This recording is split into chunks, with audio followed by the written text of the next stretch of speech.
Rojo, rojo, rojo.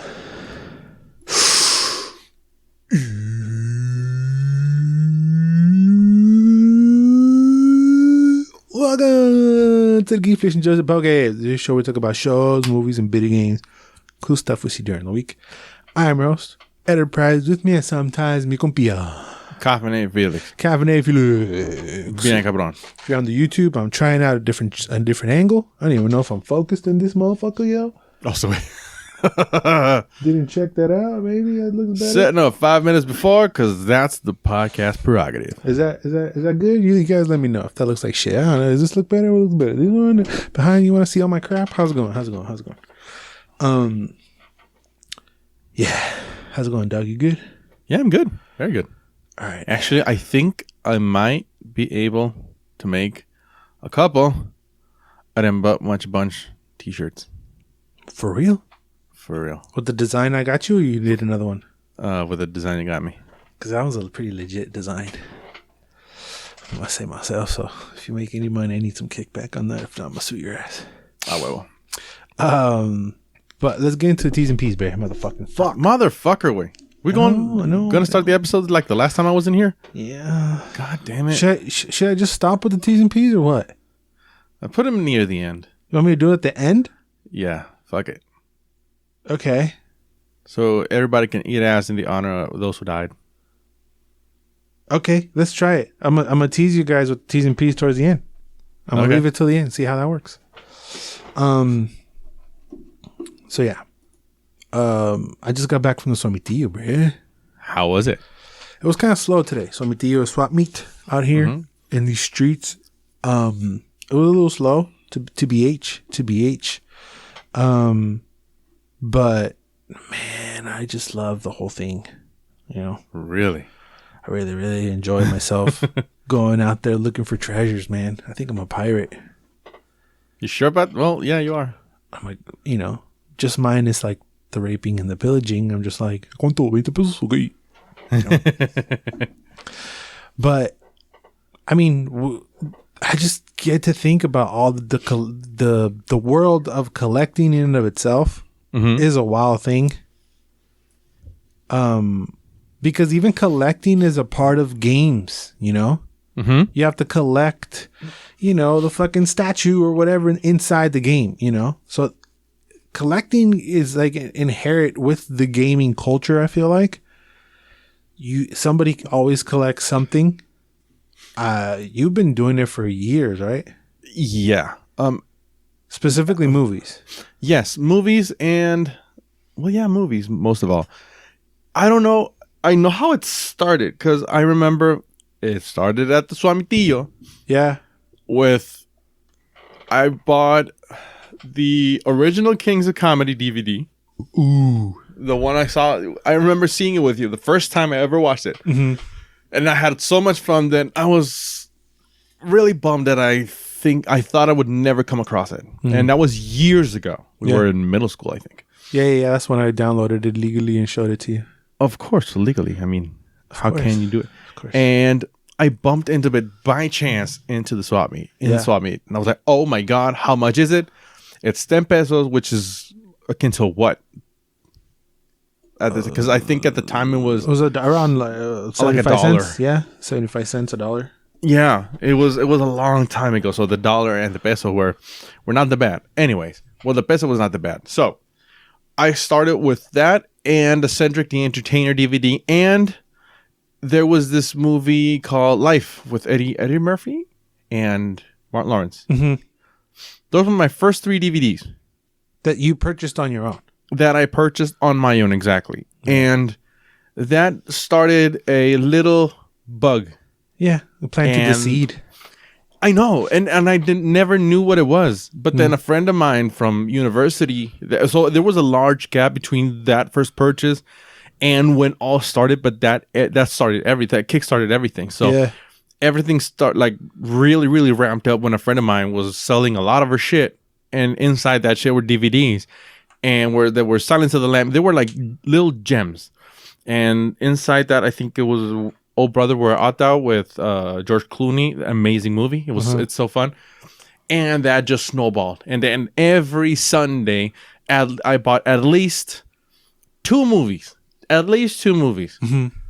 Until I grew into over 300-piece movie collection. Yeah.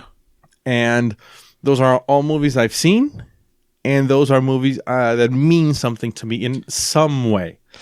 Yeah. So your collection is emotional based. So yes, it is. It's not like I'm collecting every movie that ever came out, you know? And I'm sure that there's people that do that. And I'm sure there's like, oh shit, Blu-rays are coming out now. I'm going to start doing that with Blu-rays. I do that. I don't want to start to do that with movies, but this is also part of the collecting culture. You set rules and parameters for yourself to not go off the wall, balls to the wall crazy, you know, because it's very easy to go crazy with collecting. Yes, it is not something you do at first, but something happens. There's a point in time when you say, "Oh shit, you know what? If I go down this route, exactly. Thank you. You go through this route, it's gonna be a whole different world of fun/problems. So you steer clear of it. Yeah. And that's something I just came across with. After 20 years almost, or 20 no, yeah, close to 20 years of doing it. Close to 20 years, but not with movies. Oh. So you know how I started playing retro video games on this retro handheld? Yeah. So I said, what can I buy? Because I wanted to buy something to keep instead of this package of data. So I said, player's guides. Yeah. And when I saw the price of the Earthbound player's guide, I said, you know what? Oh, se no quiere nada, güey. You want the Holy Grail, you fuck? Because I was looking at that one and the Metal Warriors. I don't know what Metal Warriors is, but I bet you that one's cheaper. Well, it's almost up there in price with the Earthbound NES game. It's because you want the Holy Grail way. You gotta slow down, bro. It all started with Metal Warriors for the NES, the Super Nintendo. So I started playing with that one. I loved it so much. I said, I want to buy something from this. I said, let me buy the cartridge. Fuck it. I don't have an NES, but I've played it. I love it. I love the concept of the game. I'm buying the cartridge. That fucker is $400. I said, yeah. Fuck you twice. And I said, no. Yeah. So I that's where I said, you know what? I'll buy a poster. Earthbound is such a holy grail that even if it's a repro, I might buy the repro. Fuck it, you know? Yeah. Because it's just crazy to come by that. And I just like pulled the brakes, put the brakes on a magazine I was gonna buy for a Metroid 35 anniversary. And I said, you know what? I'm gonna skip on that one. I'm maybe not gonna ever come across it again. That sounds like a miss to me, bro. It is a miss, but it was a calculated miss. Yeah, you say that, but see, the ones that are killing me are the ones that I'm like, pass on it, and then I'm still thinking about it a few days later. I'm like, fuck, I should have grabbed it. Fuck, I should have grabbed it. So now I usually just grab it so I don't think about it later. Because you're not going to think about it, I shouldn't have bought it. You're always going to think, shit, I should have bought it, you know? That happened... What? I think that happened with a Super Nintendo way back, like 5 or 6 years ago in the Swapmeetio. I was like, you know what? I'm going to wait till next week when I get more money.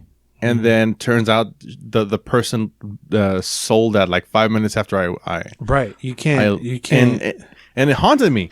Yeah. But I mean, if there's also a point where you have to say, okay, you passed on that. That's on you. Yeah, or in this case, that's on me. Yeah. I have to live with that. Yeah, there's definitely like remorse and guilt.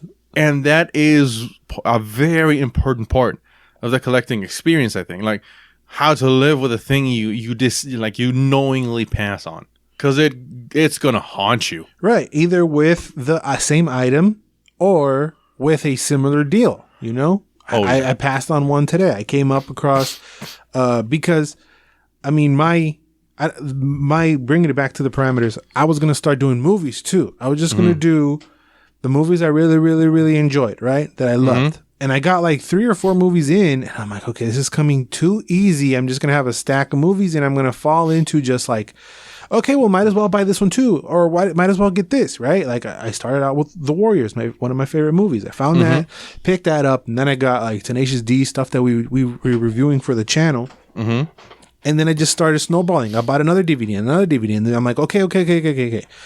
wait, because I'm gonna be 400 or 500 fucking DVDs in. I'm gonna still buy movies, but they have to be Blu-rays. You know? Yeah, they have to be Blu-rays. They look better. It's all uniformity. It looks better displayed. It's más chingón, right? I gotta chill, right? So my rule now is like, if it's a movie, has to be Blu-ray. Or if it's like a mad, super crazy edition of something, sure. Or if it's like a very crazy, cool looking VHS with the shell cover on it, okay, maybe something like that, right? It has to be special, not just any DVD. Right? So I have to steer away from the DVDs. But around high school, towards the end of junior high, I would just like zombily play video games and not really care or understand or really appreciate what the hell I was doing, you know, from like an art standpoint, or, you know, she was like, oh yeah, that's cool, whatever. I just mosey around through my gaming, let's call it, career.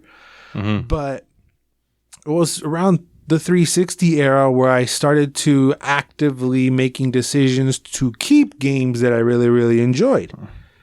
That's where my collecting kind of started, where I'm like, I really enjoy, I don't want to get rid of it. I want to keep it, you know, because what I would do is like, I'm done with it, trade it, get credit, get something else, right?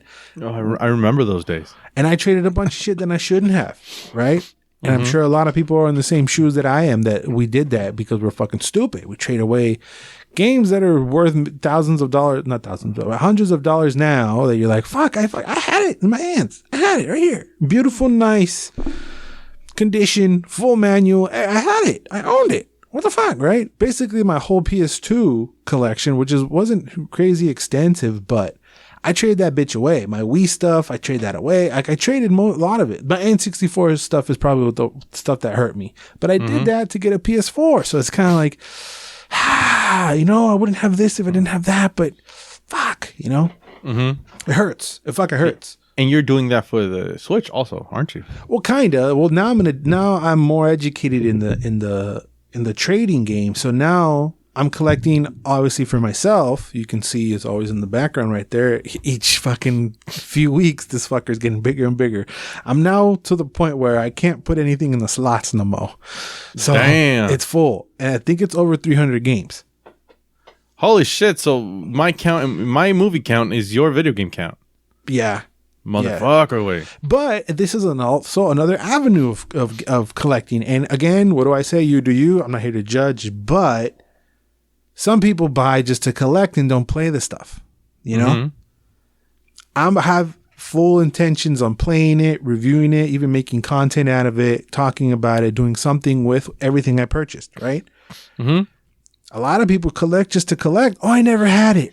Okay, but are you going to play it? No, it's just for display. So you have a full 360 collection that you're not going to play? Seems selfish to me. But again, you do you. Doesn't make sense to me. That brings joy to you. You do you. Go right ahead. And there's a lot of people that just strictly stick to retro gaming as well and don't feel like the need to upgrade to past the whatever it is, fifth or sixth generation, the PS2, the Xbox, and the GameCube. They just stick there, right? They haven't had a 360. They haven't had a PS4, let alone a PS5. Simon. They stick there. That's their shit. Gaming is universal. Some people don't even want to go past those GameCube. Some people haven't even got to GameCube. Like, again, you do you, but if whatever I buy, I intend to play it.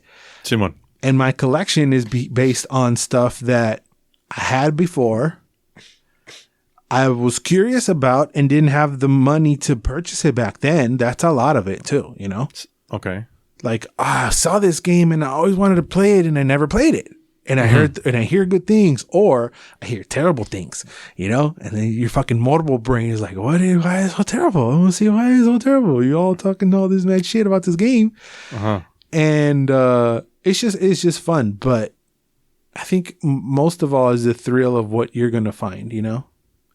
Yeah, with the swap meet and all that, is what treasure are you going to come by that you know hundreds of people passed on, and you're like, oh, that's mine. That was for me. The people, hundreds of people passed on it just because it had to be yours. Yeah, or you got there at the right time when they were putting it out, and you're like, oh fuck, I got it, right?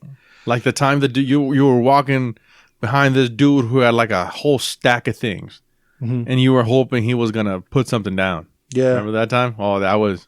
Even I was like, oh shit! I mean, the dude's stack of games was. But see, that's what I realized today, though. You know, because down here there's thousands of swap meets or there's not really stores. There's different terms for flea markets, but basically flea markets, swap meets, where it's just the street. You know, we're out in the street. It's Mexico, bro. It's TJ. Literally, it's a street. We literally block streets and cars go through the street. It feels like India, you know, like in those TV shows and stuff where everything is all fucking packed and you got cows and shit walking in the street. There's no cows, right? But there's stray dogs and shit. Oh, there's some people that can pass by cows. Wait. Yeah, there's some tias out there eating a churro that might be looking like cows if they're wearing white and black. No shade. But it's a little it's rustic, but it's cool. You're outside. There's a bunch of people. Yes, Pandy, I am super safe. I disinfect everything now. Right, I want to come back. But that's what I realized today. I'm not a fan of digging into piles and fighting with people over it. I don't like that. Oh my God. And that is also part of the flea market culture because I've seen people. Early bird gets the worm, man. Mm-hmm. And I do share your thought about I'm not going to fight anybody for anything. It's just this savagery that I don't possess, you know? It's weird. At this swap meet, like I have a route, you know, and I'm so OCD. I'm gonna remind me to bring it back to my stupid OCD and the way my brain thinks because it's stupid. It's fucking stupid. But remind me. It's usually where this place is at. It's just a giant tent with a bunch of tables, and on the table there's just crap. Right? Yeah, like they just dump a box inside. It's crap. And one of the tables is movies and video games. And I found a bunch of shit.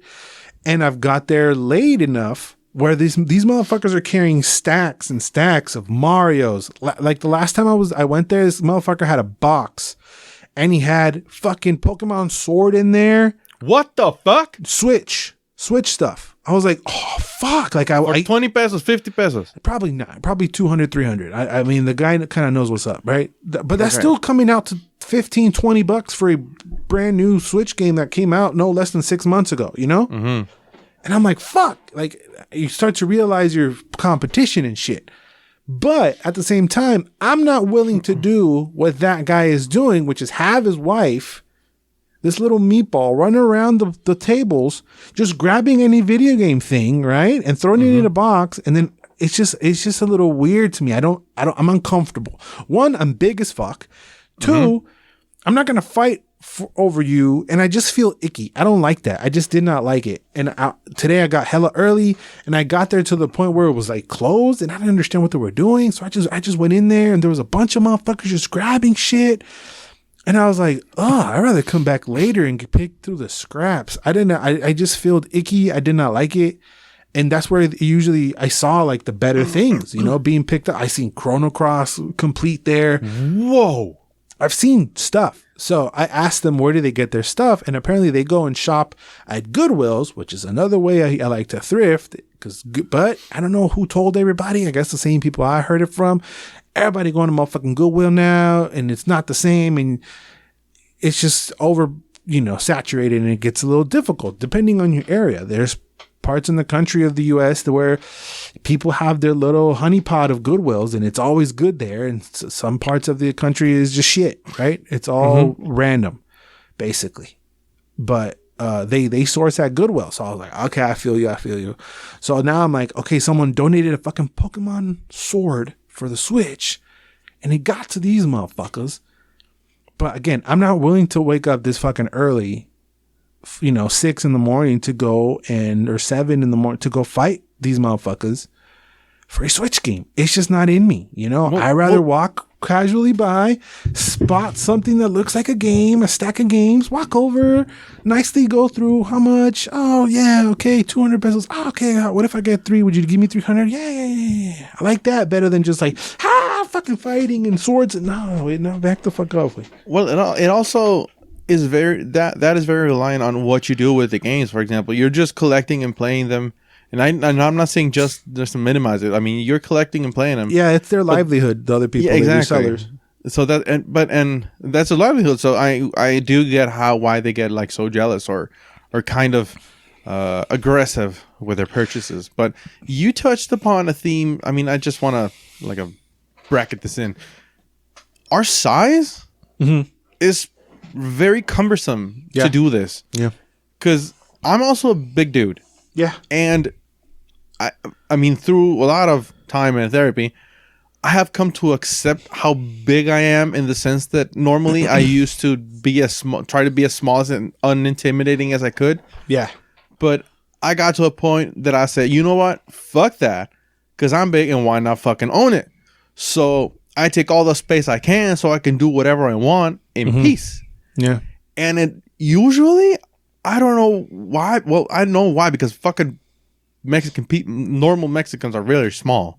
And I'm saying that as a Mexican person myself. Born and raised, motherfuckers. Yeah. And that gives me so much space to do what I want, because they are so intimidated with my size that they normally don't want to come near me. Yeah. So I have free pickings of most everything I would want. Yeah, but this is like a crowd of like 7 people on a little table. So it's weird. And they're on top of the table. It's just weird. It's just uncomfortable. I have this thing of like hurting other people, right? Oh, I don't give a shit. I do. Those are psychopath tendencies that you might character, my friend. I see a game. I'm walking straight through the little gordita who's gonna try to sell it. No, fuck that gordita. I'm gonna go through the game. I remember even doing this one thing that it could come off as an asshole move, but I don't even know if that's what the guy was doing it. So this guy had a stack of stuff in front of him, right? And he lifted a bunch of stuff, right, to get to something, right? So say he picked up 7 games, and the game that was on top after he moved it was Mario Kart, and I just snatched it, right? And then after I got home, like, did that guy wanted to pick up that stuff out of the way to grab Mario Kart, and then here comes me and just stole it out of his fucking sights? Well, you snooze, you lose, brother. I guess, but I felt dirty. I did not like that. I don't like that. I just do not like that. I'm just going to start going there and picking through the scraps. I'd rather do that a million times than fighting with these motherfuckers. Like, hey, take it, bro. Fucking take it. Because I'm dipping my toes in kind of the reselling aspect of it as well. Because that's kind of the thrill of the stuff too. Because market value, we touched upon the emotional value of the things, right? Now there's an actual market value of the things that represent money that people want, because money rules the world, right? Exactly. So the stuff fluctuates with time, and stuff become retro all of a sudden, and then it's a high commodity, right?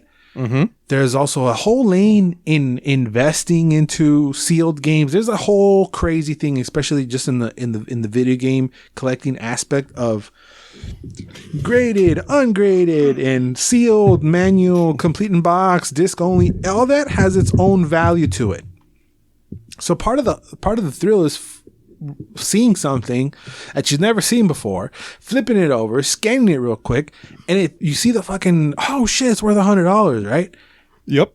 Therefore, you take that, you flip it, and it basically pays for the rest of your day, essentially getting all your shit for free. I haven't dipped my toes into the eBay thing yet, but I kind of want to. But I don't think I've paid for anything over or even at 50% of its market value. I got everything for 50% or lower. That's how I decide whether or not I'm going to get it. The whole Switch thing is, my point was to get stuff, take it to GameStop, flip it for credit, eventually enough to get a Switch. I've done the same thing with another video game store. I think it's called Calico Games. They deal more with retro stuff. GameStop, just stop with the retro, what I feel is stupid. It is very dumb business practice. I feel like they should dip back into the retro thing, but that's just me, right? It's high risk, high reward. I mean, not really, because it's still gaming. Like, no, not inside the gaming space. But for example, some games are really expensive, so trying to resell those it might take time, but you can do that to the right person. So I think that's why they don't do it. Right, but even, I mean, you would get more people to your store. I guess they are content with where they're at or whatever, right? I remember a few years ago, there's still retro stuff online, right?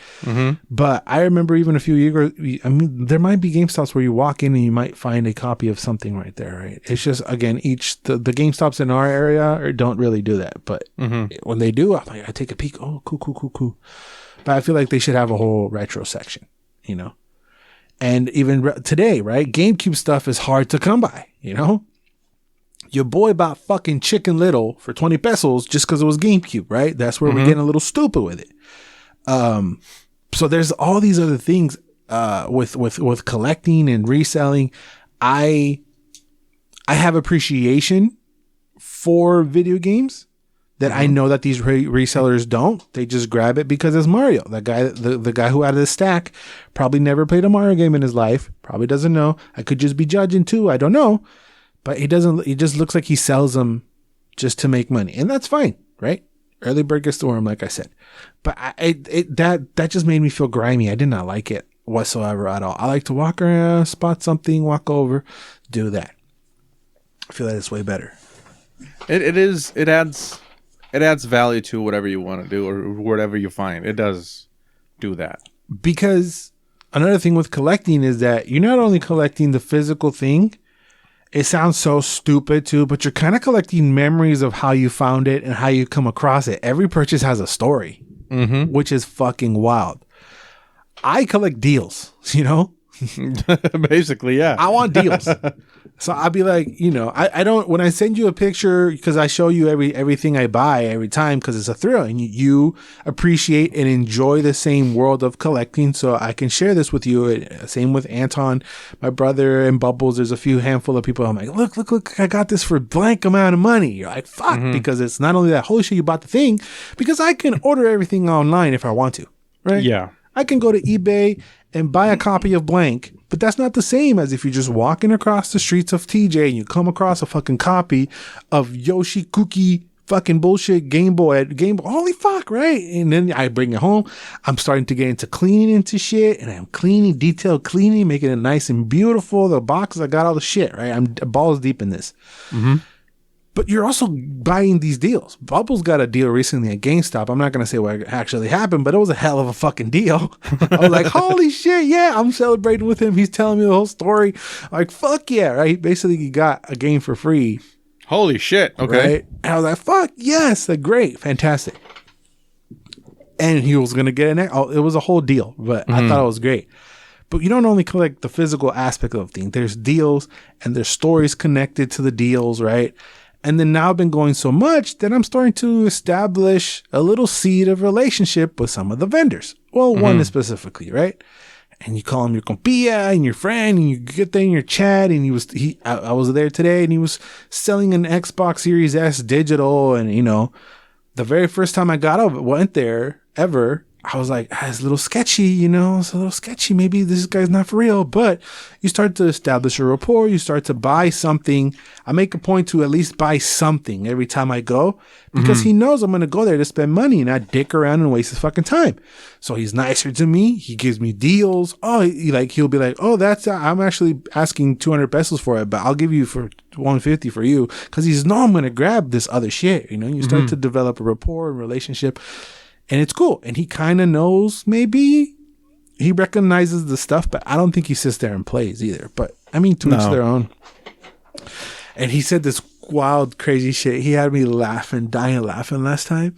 The fuck is that? Because he's like not slick, but he's like a lengua larga, they say it here in Spanish, where he's got the gift of the gab, right? He can talk. He can talk you into, he can sell ice to an Eskimo. He's that kind of guy, right? He had a dope stat. So you remember he's back there. I don't know if you guys can see. I'm going to try to zoom in. Him back there. That's a Venom. I bought this Venom. It's like a paperweight Venom. And that same day, he had like a giant Darth Vader, right? But it kind of looked like, I want to guess. I mean, it's Darth Vader, but he has the feel of like the Force Awakens Darth Vader. Okay, Force Awakens. Not the Force. What's the name of the game one? The one for the game? Is that Force Awakens? No. Force Unleashed. Unleashed. That's what I'm thinking about. He kind of looks like that Vader, the same Vader that's in Soul Calibur. I know it's Vader. It's fucking Vader. They all look exactly the same.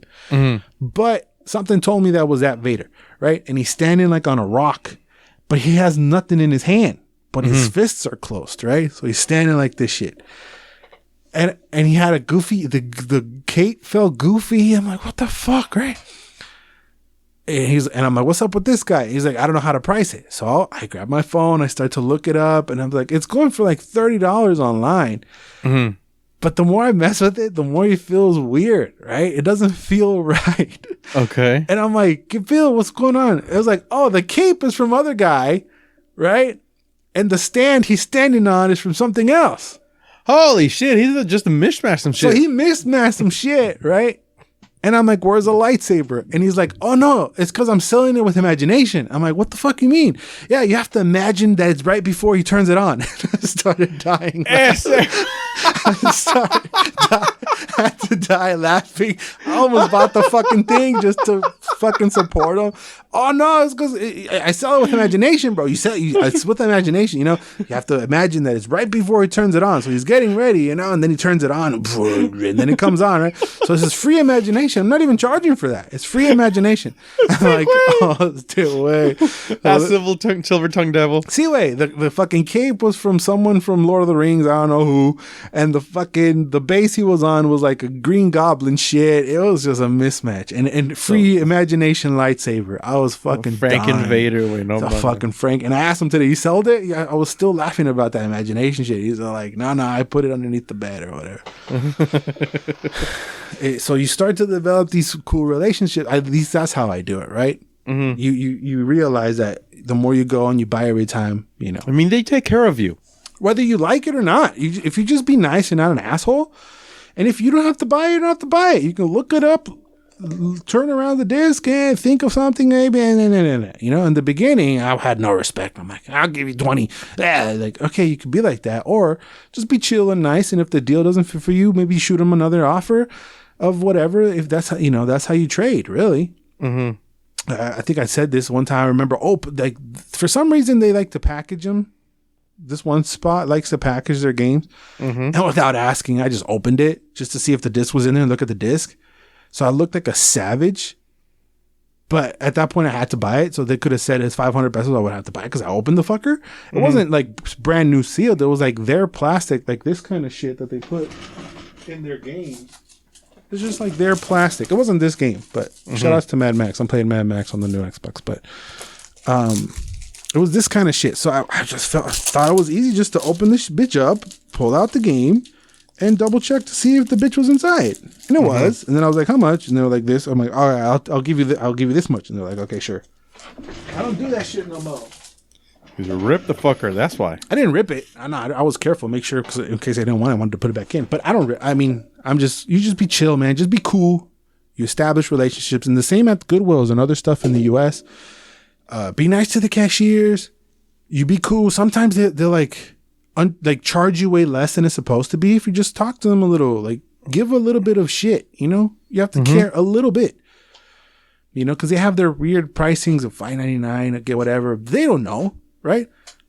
So they might charge you a PS4 game for PS2 and it's like a couple bucks, but they don't know. Or they might give you a discount. You just be nice to people. That's basically how I operate outside. As much as I hate outside and I hate people, I don't want to hurt anybody. I don't want to step on anybody. I want to elbow anybody. I'm not there to hurt. I'm not there to do anything, right? And just fucking be nice with it. Be nice. This my dad always told me, be nice. Well, he actually told my dog that. Be nice. I remember him telling your dog that. But what's up with this OCD? Oh, yeah. Okay. So when I get there to the Swapmeetio, I have a pattern laid out now, right? Uh-huh. So I start on because it splits into two sides of the streets, right? Mm-hmm. I start on where I park, so I start on this side, right? And I go and I see my homie with the Darth Vader imagination guy, and then I cross the street over to the tents where you have to fight hyenas, right? Uh-huh. So today, because I was extra early and I want to be the early bird, I'm going to cross the street to the hyenas, right? Skipping my compilla and skipping this whole thing, right? I'm gonna go there. Well, that fucked up my groove, right? Okay. Because I'm usually walking. So picture it as a circle, right? So the way I do it, I start from the center and I go left, a circle going left, right? Picture it like that. Well, now I cut through the middle of the circle. Oh, shit, okay. And started going left and then circled back around and went right. So it just fucked me up. So I'm looking at the same like little tents, but walking the other way. Does that make sense to you? Yes. I'm walking the opposite way of the street that I normally walk. So everything is flipped in my head, basically, right? So I'm looking for, I mean, you can recognize what a stack of games look like, right? That's what I'm looking for, right? Oh, that's easy, yeah. Or a tray, or maybe, you know, and you already start to feel and know what these places look like. So you're like, oh, hey, there's toys over there. Let me see over there. Maybe you have a book of the disc onlys or whatever. So I'm walking and I can't really find a lot, right? Everything is weird and out of place because I'm not used to seeing the same stuff on the other side of the street. So I went back around and I said, fuck it. I'm going to do another lap around how I do it. And I walked the same places and I found more shit. Okay. You understand? Yeah. So like my eyes don't work going that one way, but they do work going the other. What the fuck? It's like my stupid OCD. Like I have to go this way on the track. It doesn't work if I'm doing mirror image of the track. It doesn't work. I don't find anything. Okay. I have to go this specific way. I have to hit these specific beats. I have to go this specific way. Like I have a routine now. I'm so OCD and routine about this shit that I walk past something that I end up buying because I went the right way, quote unquote right way, right? That I walked past 4 times going the wrong way. Oh my God. It's so stupid. It shouldn't make a difference. It shouldn't. But, well, yes and no, because it shouldn't make a difference because you're passing. I mean, it doesn't, quote unquote, matter how you pass it because you're passing it. But since you're so accustomed to pass it to get that track or that, I guess it's the angle in which I'm looking at it, and I know which ones to look at. Now they're flipped. I don't know. I just felt stupid. Like, why is my brain dumb? Why does my brain work that way? It shouldn't matter. I'm just an agent of chaos. I don't give a shit about. You just buy patterns food or whatever. No. You just buy root beer and food. You don't know how to do Swapmeetio like me. What'd you buy one time? Coffee. You bought coffee. Oh, I bought and 2 like pounds. I bought 4 pounds of coffee. I bought 2 slices of pizza. I bought a couple of movies. I think you bought 2 bags of chips and like 2 things of water. Oh yeah. And I'm like, and that was half my budget. That was half my budget. We're gonna shop for games, bro. What are you doing? Oh, it's because Cool Ranch Doritos. All right, bro, go ahead. I want Jamaica water. All right, bro. Because I was thirsty. I know, but I have to hydrate myself. Oh, that's when I bought the 2 VHS, the 7 one and the True Lies one. That was cool. Yeah. Oh, and Nightmare Before Christmas, I swiped it. Oh, that's right. It took me a minute. I was like, do I want that V? Like, by the time I was thinking whether I wanted it or not, I already had it in my hand. Yeah. I'm telling you, I'm an agent of chaos. Right. And now where I go to that, because there's a swap meet literally outside of Felix's house every Sunday now. Yes. If I go to that one, I have my track now too. I went. Oh, and you don't go past the field, right? What field? You park by the field. Yeah. You go to a swap meet and you go to your right. You never go to the left. No. I go all the way to the right, and then I come back around all the way to the left. Okay. All the way to your mom's house, basically. Okay. And now I'm hitting the corners, and now I'm seeing a few other places. I'm like, oh fuck, I went by myself this last week. And I'm like, you know what? I'm just gonna walk around for like 4 hours. That's what I did. And at the end of the night, I'm like, oh, my ass hurts. Why am I? Oh, I was walking for like 5 hours carrying a bag of games. But it was that's the difference of when you go to a Swapmeetio where there's no football season in. Oh yeah, if it's Sunday football, I'm tired. I'm retired, bro. I can't unless the Chargers or my team is like, you know what? It's a bye week. I won't do it. They didn't make the playoffs. I'm gonna go fuck around with Swapmeetio real quick or whatever. Mm-hmm. But it was, for some reason, it was the collecting and the game hunting is a bug that bit me hard last year for some reason. I would do it. Pandy, dude. I mean, yeah, kind of a little late in the midway through the pandy. But I mean, I always had that. Oh, I wish I had this and I wish I had that. But now I'm like deep balls in it. I know how much games are worth because you scan everything and you can see the market value, if it's worth it, if it's not. Some things are not. Like usually, if you see any kind of RPG of any era of anything, Japanese RPG as fuck is worth something. Over there at the where the piranhas are and the fucking hyenas, they had this DVD set of like 6 DVDs, and it was like descendants of whatever, and it was this blue anime chick with hair. I'm like, this has got to be worth something. Scanned it, it's $80 used. I'm like, all right, I can fucking flip this. I can fucking flip this, but I didn't pull the trigger. I thought I forgot how much they wanted for it. I didn't pull the trigger on it for some reason. $80. Yeah, it's $80. That's stuff like, what the fuck? I'm holding $80 right now.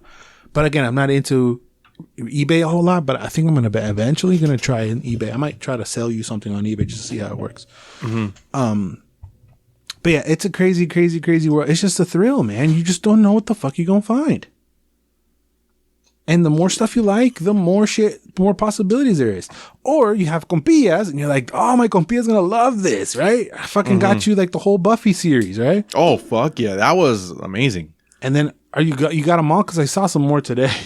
Oh, yeah, I got them all. Okay. I thought there was a missing season, but I think and then I found different, like, start buying half of collections, then dip your toe over here. Facebook Marketplace is a good way to hunt, too. You can find people who don't know what the fuck they got there.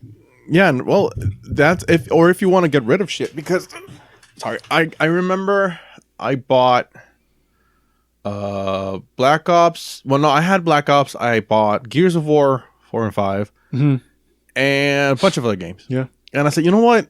I'm not gonna play these again. And I need the money, so I'm gonna put it on the marketplace. Each of those games I sold, I got them for like no more than $6. Yeah, and I sold them at like $20 each. Yeah, you tripled your money. Yeah. So it's a good way to and there's a lot of people who are, oh man, you know what? This was missing from my collection, but nobody wants to sell it, and everybody who sells it is fucking expensive. And I'm like, well, I know. That's why, and I wanted to go. So fuck it. You need it. You're gonna have more happiness from having this than me. Yeah. So keep it. Yeah. And it's cool. I kind of know what you want. You talked to me about the robots that you're trying to paint or whatever, and I'm keeping an eye out for that. I know what Bubble. I know what Bubbles likes. I actually got him something. Nice. Got this beautiful. I don't know if I said. There's no light. Got this beautiful Little Mermaid framed picture. Right? Oh shit! I'll send you the picture, Felix. I'm showing it because he's probably not watching this, so fuck him, right? If he's listening, well, spoiler, I'm gonna give it to him probably sometime this week, and it looks legit, and you wouldn't fucking believe how much a fucking 50 pesos weighs. The frame is worth more than that. Holy shit! The fucking frame is way more than that. Okay, damn. Easy. See if I can. Does GameStop accept trade-ins from the GameCube? On certain games, like on the very crazy expensive ones. Okay. Like, it's very selective on what they sell in the retroverse. It's very, very... That's me sending you the picture of the thing. It's very, very picky. Oh, shit. It's fucking gorgeous. And it's big, It's big. How big is it? Like 36 inches? Nah, it's not 36. Probably 12. Okay. 10 by 11, maybe. Oh, it's big. Damn. I don't know inches. I don't know. It's big. What do you mean you don't fucking know inches? Big. It's big. Might be 6 by 10. I don't know. It's big. It's huge. Pretty big. But yeah. That's a whole. I found this. I saw this, and I thought of you. It's just beautiful. But just because how my brain works, talking about beautifulness. Let's make it real. Is collecting mental illness, Doc? Depends on how far you take it. Because there's collecting, just for example, I don't think mine is mental illness because I know where to draw the line. Yeah. But there's, not to throw shade or anything. But there's people you and I know that buy Funko Pops and their house is full with them fuckers. Yeah. Filled to the brim. Yeah. And there is market value. There's a lot of stuff. Yeah. But you're filling your house with plastic shit. So I don't think, and I don't know how he does it, or if there's something behind it. For example, if you like see one and you have the strong compulsion to buy it. Because even Funko Pops have their own economy to it, just like games. You know, Bubbles didn't know he has over $200 worth of value in 2 games because they just shot up in price. That's how it is. Oh wow, okay. Right? I thought, yo, you still got the embedding Kaidos? He's like, yeah, Kaidos. Oh motherfucker, wait, those went up. They weren't crazy. Like the second one is worth $150, $175, and the first one was like 90 or 80, right? Yeah. He didn't know. It's just an economy that we just don't know about. Funko Pops is also a business. You buy them cheap because the stores put them out at a price, right? And then the people in the market grade it and make it more expensive. And this is actually $70, right? So he's making a little side money on that. Plus he enjoys it. Yeah, I get that, but is that a form of mental illness? I kind of feel like it is because it's leaning towards the hoarding aspect of mental illness of like, I just got to keep it in my it's mine. That's where these parameters that we're talking about earlier, I put in to not make it a mental illness. I'm running into a problem now, right? I got these 4 little shelves. They each hold around 90 games. They're packed. I got 4 of them. They're packed. So I got close to 400 games now. Do I still go buy, even though I don't have any place to fucking put them and stuff them in a closet? Or do I wait and upgrade my storage, like a buy a dope fucking shelf or something and put them somewhere else? Or do I just keep buying and buying and buying and buying and buying and buying and buying? Is there an end to collecting? No. You don't think so? No, unless you have made it so, I'm trying to like word it the best way I can. Yeah. The only way it has an end is if, for example, there's this dude and I follow him. He's like he knows retro shit like in autistic detail, and I like his videos and shit.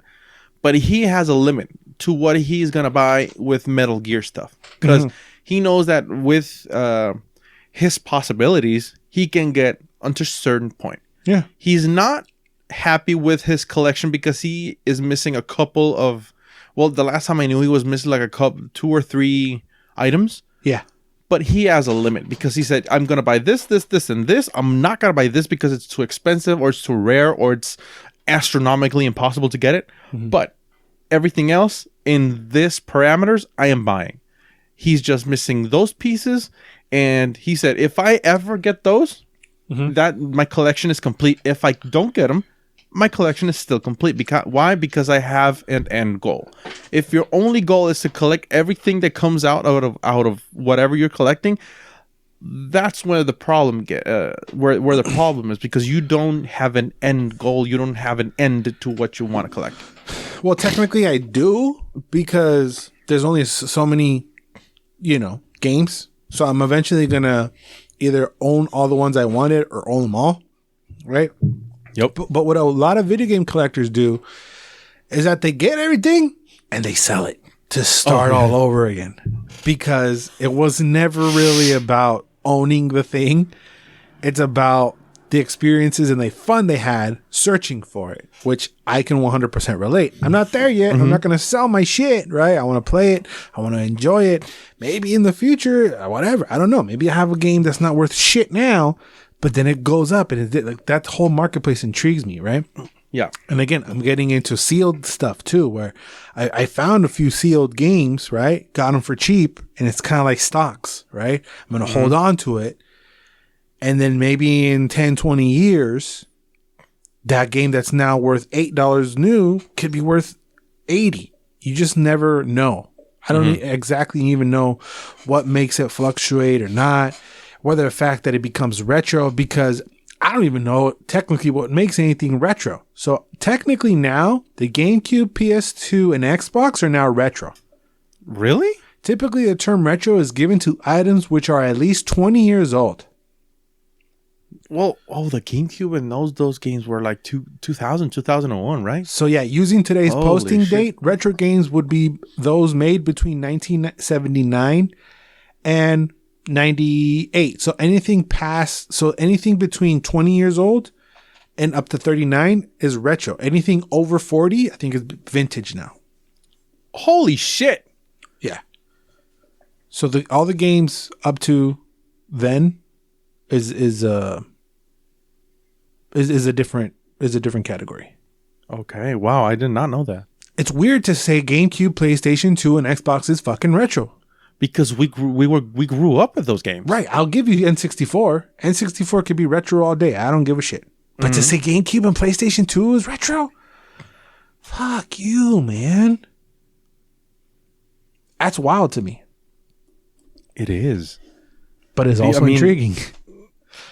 Well, that just goes to show how the market works. Right. Is all this shit that I have for PlayStation 4 going to be even worth something? Or is it, because now I see it with those eyes. I've never seen this game before. I'm going to hold on to it. Maybe it's worth something and then I can triple or flip it, right? But at the same time, I'm trying to enjoy the game.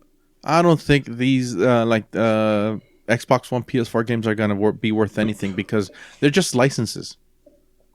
If the servers go down, they're not going to be worth shit. Just like the only thing they're going to be worth is the plastic they're printed on or they're minted on. Yeah, some of them, but I'm mostly talking story-based stuff. That's why the sports games and all these Battlefield war games, those aren't worth dick. No, I'm talking this generation in general. Because once every disc you buy for PS4 and Xbox One and to date, yeah, those are not the games; those are licenses. Well, technically everything is, no? No, because the Xbox 360 and the PS3 games, you could play them. You can still play them even without internet, because you can update it update it with the game itself. But right now with the Xbox One, once you put in the disc, you have to download bits and pieces of the game. I just did that. I did that with Max Payne. I put in Max Payne for the OG Xbox into my One, and it downloaded 2 gigabytes of stuff to make it look optimized graphics, which looks beautiful, which I am eventually going to put out a video on that. So stay tuned on my personal channel. It's going to be fucking great because I'm liking that game very, very mucho. Well, if you would have played that one on your Xbox, the OG Xbox, I mean, the graphics are not going to be that great, but no, you could just pop it and play it. That was it. But with these games, you put the disc in, and that says, okay, you bought the disc from wherever, you got the license to download the game. That's wild. I mean, that's crazy. I mean, we'll see. Maybe that doesn't have hold any value. Maybe at the same time, it kind of does. Who knows? I mean, it does when you have the thing installed in your Xbox and it doesn't exist anymore anywhere, or your PlayStation. Prime example, PT. Right. That thing is, those PlayStations are so fucking expensive. Yeah. Because they have that. They have a demo of a game that never and won't ever come out. Exactly. But there's also exclusivity to that demo. And there's high demand to it. So it's all supply and demand. There's low supply, high demand as basic economics. But yeah, that retro thing just blew my mind. Because I consider N64 retro. You never really grew up with the N64, huh? No, I knew people that had it. I played it once or twice. No, not once or twice, but a handful of times. But never got into it, really. Because the common practice is with N64 is that, it's something that I'm diving into is the deep cleaning of the cartridge itself. And what you're basically erasing are a lot of like Sharpie marks and stuff. Because even myself, we used to mark them, I didn't want to write my name across the fucking label, which a lot of these psychos do with Sharpie, But I got like, motherfucker way. But if it's not on the label, I got the skills now to at least try to remove it. So as far as N64 cartridges, I look for clean and I leave them nice and beautiful. I won't be able to see. Beautiful. But we used to mark them on the bottom part and put a little red thing right on this little square right here. Yeah. But it's just something that I don't think that's something that's gone now. Right? Unless you do it on the actual Switch cartridge, which is weird. And even on the box, it would be weird to do so. But that was just like an old school retro thing of you marking, this is mine. If I let you borrow it, it's mine. I know it's mine. It's got my fucking initials. My puzzle, it got the red shit on the bottom right here, and it's got my initials on there somewhere. I didn't want to wash that out, but any of the new stuff you buy, it's like, I need to make sure I can deep clean that fucker out. But I guess you never did that. You didn't have an N64 till I gave you one or sold it to you or whatever I did. Yeah, give it to me. Yeah, it's wild. We can keep going on and on and on about collecting, man, because it's only going to get worse. But I did think whether or not it's a mental illness, and I'm kind of leaning towards yes, but everything is basically. Yeah, it depends on how far you take it, but yeah, basically it can start as a pastime, but there's a very fine line you can cross and make it a mental illness. But it is fun, and I do encourage people that if they can, and it's within their means, to start collecting shit. I'm sure there's people out there collecting other stuff. We were just touching upon video games and a little bit on the movies. There's people that collect statues. I try to start a little bit of statues, painting, whatever the fuck. Everybody collects something. You know, I bet you motherfuckers in the Neanderthals would collect rocks and shit. I think it's just in our human nature to collect and hoard, you know? There's still fuckers that collect rocks. I know, like stones or whatever, but I'm saying even back in the day, I'm sure there would have been, you know, Oog over in the corner has a collection of sticks that will blow your fucking mind, bro. You know? I'm sure that was some shit back there, you know? But Boongie's rocks, you don't touch Boongie's rocks, man. He gonna fuck you up. He has a special rock to cave your head in. You see all this stain? All the people who touched his rocks, bro. I'm sure of it. But you don't fuck with Oogie's fucking sticks. Don't mess with his poo sticks, bruh. No, that's funny. But yeah. Oh my god. Collecting is great, even if it is a mental illness. I don't know. Yeah. Oh my god. But yeah, no, I'm gonna save it to the end. Fuck it. Let's get into a couple trailers, bro. One we kind of touched upon a little bit, but we get more information, so we're gonna talk about that. But this first one. So it was the 20th anniversary, or as I like to say, anniversary of the Kingdom Hearts franchise, and they showed a trailer towards the end. And so this first trailer that you're seeing, okay, so frustrating, bro. It's so stupid. The first two ones, yeah, we're like, what the fuck? So this first one is for the ending of the mobile game, basically. So the mobile game ended up splitting into like 4 different mobile games. Oh, fucking shit. Wait, no, my man. But it's all this confusing, weird ass story. And what these crazy fucks did were it was like specific to Japan. And then I think it eventually did come to the US. I could be bullshitting. But my stupid ass was like, I'm not going to play that stupid mobile game. It's stupid. I don't want to. Well, what these sickos at Square Enix did were like, oh, well, there's a lot of story development that takes place in these stupid fucking games. So now, serious? I don't know what's good. Now you have your compa over here watching deep dives in the story. So I'm caught up. I know what happens. I know what's going on, right? And it's wild what's going on in this this is the beginnings of the Kingdom Hearts story. Dude, I remember that time we went to a Swapmeetio. You were trying to explain the story to me. I was like, you know what? Fuck it. I don't give a shit about Kingdom Hearts because I don't understand dick of it. I was probably wrong too, what I was saying, because I don't have the mental capacity of explaining it to people. I'm too dumb. So you were trying to explain the first one. Yeah, no. I didn't even get it. I was like, what the fuck? Yeah, no. So that's what this is, right? I kind of want to say and spoil what it is, but no, it's not. Whatever. Fuck it, say it. So the player in the first one, right? In Union, it's called Union Cross. The mobile game. the mobile game, and then there was the back cover key, and there's a bunch of bullshit, right? But basically, you're the. I'm not going to get into all of it, but because I could stay here for hours, literally trying to explain it. But the player, whoever you play as, because I think you can create it, right? You're running around with these kids who are part of the Dandelions, and the Dandelions are some bullshit, right? I can't go into it, but the point is, the player at the end of that mobile game dies along with all the other Dandelions, right? You remember Dream Drop Distance? Yes, I remember that with the creatures game.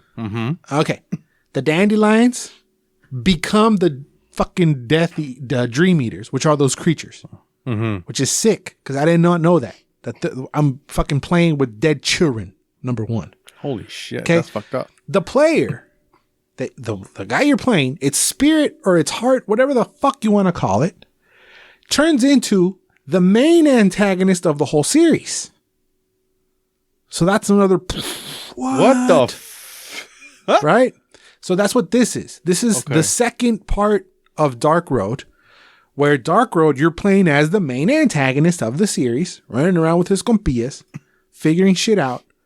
With the organization, whatever, that's the main. No, that's not even here yet. You're not even close to that. This is him as a Chirin, because in the Dark Road, someone came up to him and told him what the plan was to basically make him evil and turn himself into whatever. And that person was himself, old guy that came back and told you got to be bad guy. El pelón. Right. Plus, throughout the whole series, there's this hooded motherfucker who's the master of masters, and he's carrying around a box with who knows what the fuck is inside. Okay? That's basically the gigantic mystery of the series for right now. Who the fuck is this master of masters guy? What the fuck is in this box? What's in the box? Right? What the fuck's in the box? And we don't even know if he's a good guy or bad guy. He's just a guy with a box. He's a motherfucker. Right? He don't have the box. He gave the box to another guy. It's another guy. So he's a guy with a box. Right? So that's what this Dark Road ending bullshit is. It's the ending of the little mobile game that has a lot to do with the fucking franchise at the end of the day. Which is fucking annoying. And you can't even download the fucker because the just like you were saying with the licensing and all that, the servers are down. Like it's done. They shut it down. It's gone. The second trailer that is revealed, I'm not sure what the fuck it is either, because the one kid with the hat is one of the characters from Union Cross, the mobile game, and that the guy in the white coat is apparently a character you create. Not sure who he is, not sure what the fuck he wants with his life, but this whole new mobile game is called Missing Link. Okay, I think I'm gonna download this one because I'm gonna have to, right? Because it actually looks kind of lit. It looks like a game, but it's a mobile game, so hopefully my phone doesn't explode, right? But there's, of course, going to be some fucking bullshit story attached to this world, and who and why, and what the fuck, right? All this to get to the trailer. Wait, this is not even to the trailer yet. And I have a question for the trailer. Okay. Yeah. So, you know how your boy has a weird ass fucking goofy ass sense with the world and universe? Yes, I am very well aware of that situation. Here's another example of it. Prior to this, I was playing Kingdom Hearts Melody of Memory. Nothing the fuck is that thing? The music game that came out. Oh my fucking god. Okay. Remember that one? Okay. No, I don't. Okay, there was a music game that came out that I thought was bullshit as well. But for my full thoughts, go to my YouTube channel, EYEWAI on the YouTubes. I got the little picture of Mikey from Reese's on there. That's me. I make fucking video game reviews. All this bullshit that I buy at Swapmeetio, I'm going to play and review it on that channel. You're not going to see my stupid face, but you're going to hear my stupid voice. The latest video on that channel is Kingdom Hearts Melody of Memory. There I discover that there's more story, kind of explaining what the hell's going on, which made me feel comfortable in understanding what the fuck's going on in this trailer. But that's just another little example of me in tune with the universe. I did not know that this was going to come out. I literally finished Kingdom Hearts Melody of Memory the day before this trailer randomly dropped. And that game came out 3 years ago. So it was just all random. I didn't know this was happening. I didn't know shit. I finished Melody of Memory. Oh, Kingdom Hearts 4 is out. That's a lot of Kingdom Hearts for me. Can't get enough of it. Still don't understand what the fuck the story is. Seen countless and countless and countless of hours of story explaining it. I'm stupido, but look, it's Mickey Mouse, right? Who gives a fuck? Now, I still don't know how Mickey Mouse figures in the whole Kingdom Hearts universe. Doesn't matter, dog. It's Mickey. So, the trailer for Kingdom Hearts 4 starts with the Lost Master arc. This is the motherfucker with the coat that I was talking about with carrying around the box. What's in the box guy? Mm-hmm. Right? So in this trailer, we see a very realistic Tokyo actual building where the actual Square Enix is taking, like the actual Square Enix building in Tokyo. That's where Zora's sleeping in? That's where Sora is just chilling, bro. Right? Mm-hmm. But before Sora, there's a cut to a forest. Did you see anything in the forest? No. Because you are not a psychopath who not fucking watches the whole thing beat by beat. You beat your meat. That's what you do when you saw the trailer, didn't you? I did not. I let all those motherfuckers on the internet do it for me. Beat your meat? Wow, a lot of people beat your meat. Beat by beat. You said beat by meat. I was like, I'm excited, bro. Frame by frame, they dissect these fucking trailers frame by frame. So on the video I sent you, bro, while I explain what the fuck, try to go to 4:42, and then we're gonna come back to that. Okay. 4 minutes and 42 seconds. Where the fuck did you send me the thing? On the YouTube, the trailers. Okay. On the trailer video, go to 4:42. So we see these beautiful landscapes, beautiful trees, beautiful everything, a chess piece, and then we see our compia, motherfucking Sora, waking up. Now Sora looks all fucking weird. We can see his fucking weird ass toesies, bruh. What can we see his feet? I don't know. Sora Wiki feet is not online, and it's now a thing.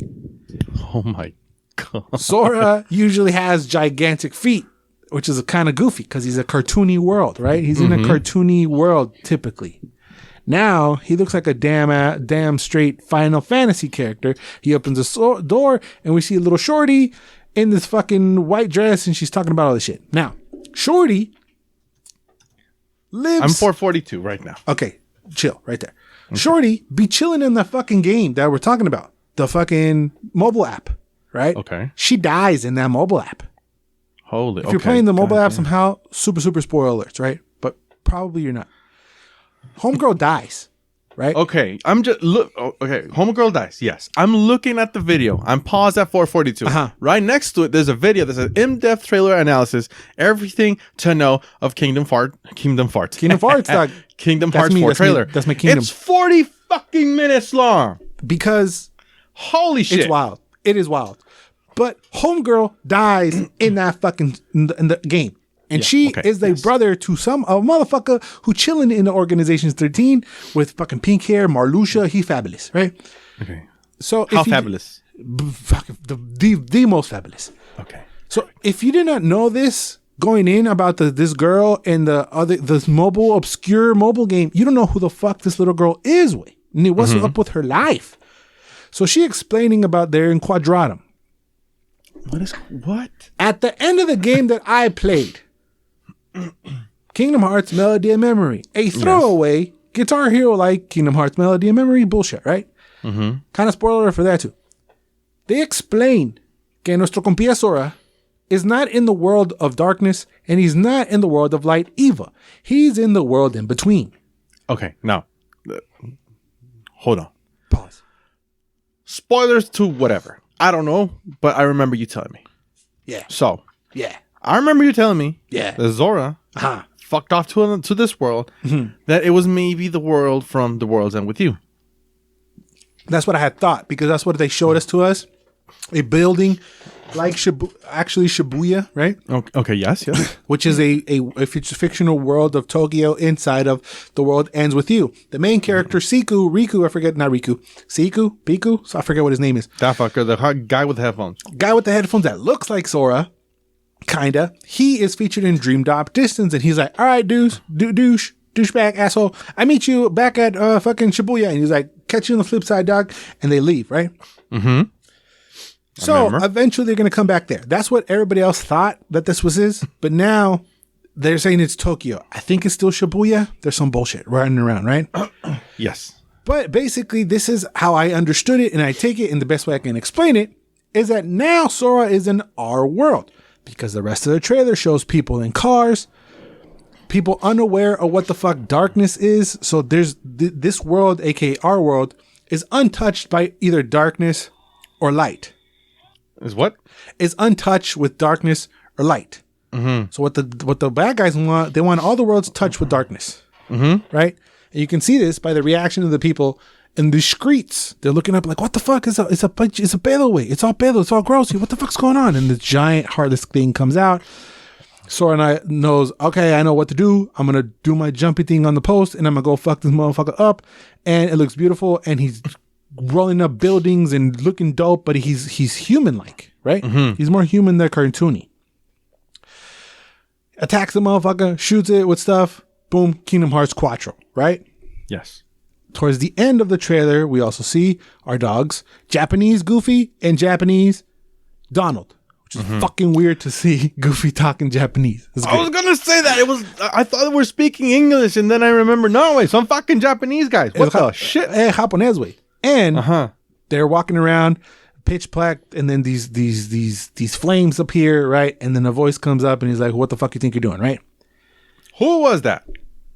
Because it's Japanese, it's hard to me to figure out who the fuck it is. But my guess, along with all the other nerds around the internet, is that it's Hades from Hercules, which Hercules is a level that's been featured plenty of times. So why they kind of did that, it's kind of dumb because we've seen him before. We've been here. We've done that. It's not a shocker to see Hades, right? Mm-hmm. But what this tells me, right? Because also at the end of Melody of Memory, Kairi, la pendeja who we fucking chased down throughout the whole series, she don't know how to use a Keyblade, right? Yeah, está bien pendeja. They always get her, and we have to save her stupid ass.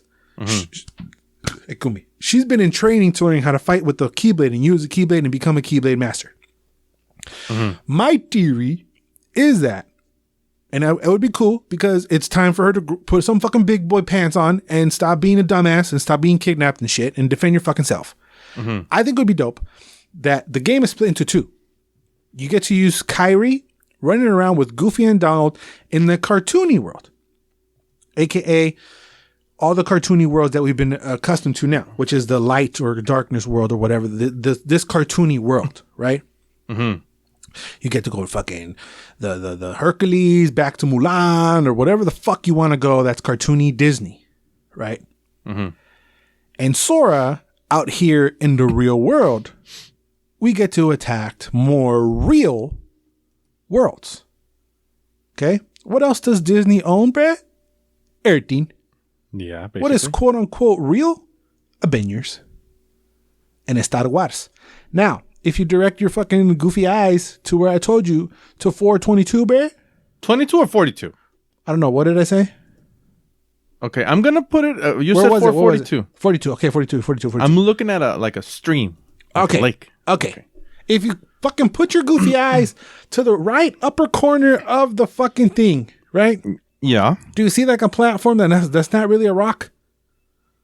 Yes. They're saying that's a foot of an ATST. Hold on. You see it?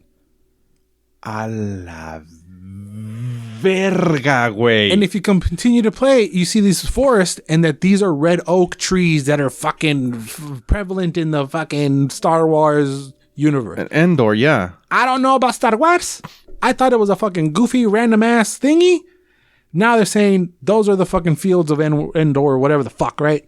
I'm saying this shot of the creek is like a second, even if that. So they spotted the foot of an ATST way. Your boy had to Google ATST way. I know what an ATST is. And is that a foot of an ATST? They're looks saying that it's like it. They're saying it's a damn near spitting image of the details of everything. So they haven't confirmed it, but Star Wars land in it. But you see how beautiful it looks, like realistic, damn near real. Right. It would make sense for Sora, who's now real, to be running around in Star Wars con el Mando. Even though it's not going to be Mando, it's probably going to be Luke making out with Leia, and then she's my sister or whatever the fuck, right? What games we're going to do? Who the fuck knows? Are we going to start episode 1 or are we going to start episode fucking Luke? I don't know. It's not even confirmed whether or not Star Wars is in there. But Star Wars would be enough for me to like, holy shit, that's cool because that's a new world they haven't explored and it's huge and we could have the whole real world be Star Wars. But if they go to fucking New York with Spider-Man and then fucking Wakanda, I'm gonna shit my pants, bro. I'm gonna shit my pants. If they do any Marvel shit, I'm gonna pit my. I shat my pants on the third Kingdom Hearts because they introduced Pixar, which just makes sense, right? We were all like Toy Story, and they threw in Toy Story, they threw in Baymax, and they threw in Monsters Inc. I shat my pants, bro. That was dope, right? They even threw in stupid ass Frozen, which was great, right? But they do Star Wars in Wakanda, bro. You're creaming yourself. It's over. My life is done. That's what I'm thinking is gonna happen. So. By your expertise of what the foot of an ATST looked like, is that the foot of an ATST you think it is? Yes, it fucking is. Like, what else could it be? Could it be, it's a rock? They can't be, right? And then now that you see that, if you go back to the forest or whatever, and you look at the whole part with the forest, does this make sense that this is a fucking Star Wars forest? It is Endor. Fuck it. It is. Like, what's that fauna? What's those plants growing at that damn log? Is that fucking Star Wars fauna? I don't know, man. Because it's so random too. They make it look like it's a pretty just random world, just with these worlds like the heart resides within the soul, which in turn is guided by fate. All these words are fucking bullshit Instagram and Facebook post meme words that don't mean shit until they actually mean something because you actually understand what the fuck they're talking about. But before they don't know shit, it's all guiding light. May your heart be your guiding key. All this bullshit. The choice is yours and chess pieces. Es un cagadero of a story. But I'm here for it. Now, we're in 2020 dose, right? They showed the initial trailer or announcement trailer for Kingdom Hearts Trace back in 2014. What is that? 5 years later before it even came out. What is Trace? Tres. Kingdom Hearts 3. Oh, okay. I was like, what? There's another one? No, Kingdom Hearts 3. Oh, you actually thought that was the name of the thing? Trace. No, Kingdom Hearts 3. The announcement trailer for Kingdom Hearts 3 came out in 2014. The actual fucking game came out in 2019. I think. 5 years later. So if we go by that math, we're going to see Sora in 2027. Oh my God, that's a long time. But if I have to wait that long to get Wakanda, Star Wars, El Joto del pinche Captain America, and maybe pinche otro way. And again, which ones do you do? What do you do if you have the Avengers? What do you do? Stark? You have to do Tony Stark, right? You have to do Iron Man. You have to do. They don't own Spidey, right? That would have to be a Sony thing. So Spidey's out the window, right? Has to be. It is out the window. Yeah. It's out the window. Yeah, Spidey's out the window. But we got Wakanda. That's a dope world that we can explore. You got 10 years of movies inside that thing, and the whole Marvel comic universe. I don't think do they whatever would. the fuck you want. I don't think they would do anything that's outside of the Marvel universe that we already know. Like, there's not gonna be no damn Ghost Rider. That's fucked up, way. That'd be fucking fucked up, way. That'd be fucking sick. You're in Hades, you're in fucking Hercules, and then Ghost Rider just comes out of the hole. Let's go, kid. Oh fuck! Oh shit. Wait, imagine bust Hades, and just Ghost Rider comes and like, oh, you're gonna get fucked, boy. Yeah, no. That can't happen because worlds never cross over. So it was just a fever dream. But I could definitely see them exploring whatever Earth would be with like a handful of Avengers, like the OGs, right? And then Asgard is definitely a world in and of itself to explore, for sure. And obviously Wakanda. If they were to do any sort of Avenger things, right? You would loop in a bunch of them, but I just don't know if they would do it. I don't know how they would do it. Maybe they start slow they put a pinky in. It'd be crazy. Imagine a world. Just imagine a world of two worlds of Avengers and Star Wars coming together. It's basically Fortnite way. It's basically better Fortnite. But we won't know until 2025 or 27. Because they keep releasing these bullshit little games to keep us busy in the meantime. You know what the fuck they're doing. Damn. These motherfuckers. Anyway, I went hard for like 30 minutes on that. Do you, son? It's my favorite. It's one of my favorites. Wait, what other game can you fight along Mickey, Donald, and Goofy with? And go nowhere. Yeah, Kingdom Hearts 1. Right. And all this other bullshit. But I'm sorry for that smart ass comment. I want to shout out again my own video. I did a video. Go check it out. I think it's pretty good. Anton said it's the best one I've ever done. That's not saying much. I've only done like 6, but still, I'm getting better at it and I'm having fun. EYEWAII over on the YouTubes. Let's touch upon this other trailer also released. Stranger Things Quadruple. We've touched upon the teaser trailer before. We talked about how it's going to be split into like technically last 3 seasons, but they're going to be split. It's actually 2 seasons, and they're going to technically split fucking the last season into 2 parts. We touched upon on the mess that they're becoming, but which is fucked up because Attack on Titan just did the same thing. The last season, there's going to be a 3rd part on January next fucking year. Yeah, Walking Dead is on its 5th final part or whatever the fuck. No way. No mames, I just can't wait.